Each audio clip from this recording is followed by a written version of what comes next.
This story happened to me not too long ago in the winter. I worked with my mother-in-law in an organization, and she had a friend there named Eleanor. Eleanor was in her late 50s at the time, but despite her age, she was very slender, about 5 feet 7 inches tall. In short, she was still quite attractive. At that time, Eleanor's husband had recently left her.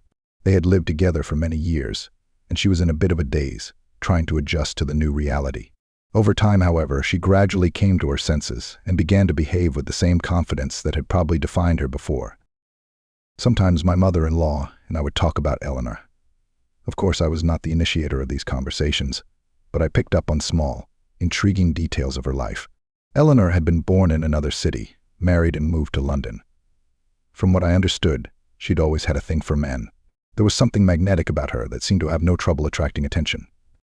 Like any normal young man, even though I was married and only 22 years old, I couldn't help but notice her charms. She was attractive, and there was an undeniable energy about her that was hard not to notice. The way she held herself, even after all she had been through, was mesmerizing. One day my mother-in-law announced that Eleanor would be joining us for Christmas dinner. My wife, Emily, was excited to have someone to chat with and drink wine with. When Christmas came, the doorbell rang and I greeted her. "Hi, Eleanor," I said. "Hello, David," she replied cheerfully, her voice warm and lively. She was wearing a festive red coat and scarf, and her cheeks were slightly flushed from the cold outside. We all gathered in the living room, chatting, laughing, and of course drinking. The room was filled with the smell of mulled wine, the glow of fairy lights and soft Christmas music playing in the background. As the evening wore on, my wife Emily, feeling the effects of the wine, went to bed early. My mother-in-law then asked me to walk Eleanor home, as she lived only a kilometer away and had too much to drink to make it on her own. Eleanor was a confident woman, and under the influence of alcohol, she was not shy in her expressions. As we walked, the night was crisp and quiet, the snow crunching under our boots. She turned to me with a playful smile. "So, David, how's married life treating you?" she asked in a teasing tone. "It's fine, Eleanor," I replied cautiously. "Fine?" she repeated, raising an eyebrow. "Have you cheated on Emily yet?" "No, of course not," I said, laughing nervously. I see," she said with a sly grin. "Well, there's always a first time for everything." Her words hung in the air as we continued walking. By then we had already approached her building.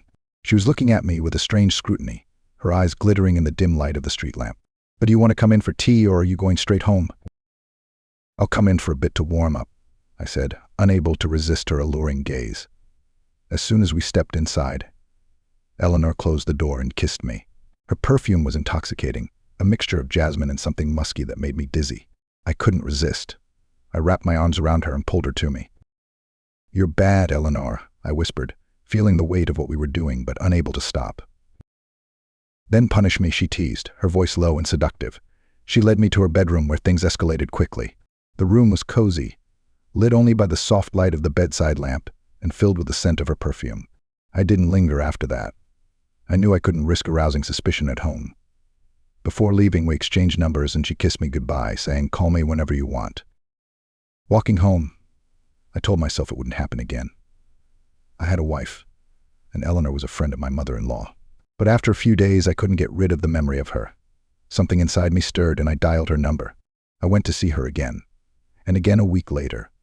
Each time on the way home, guilt gnawed at me, but the pull to see her was stronger. Eleanor had a way of making me feel alive in a way I hadn't felt before. She was bold, spontaneous, and incredibly seductive. The moments we spent together were intoxicating, filled with passion and the thrill of mystery. We laughed, shared stories, and explored an unspoken bond that grew deeper with each meeting. Before I knew it, our romance had been going on for over 6 months. What started as a fleeting moment of weakness turned into something I had no way of stopping. I thought of her often, even when I was at home with Emily. The contrast between the life I shared with my wife and the life I led with Eleanor was stark. It was as if I were living in 2 different worlds, both of which seemed equally real and impossible to escape.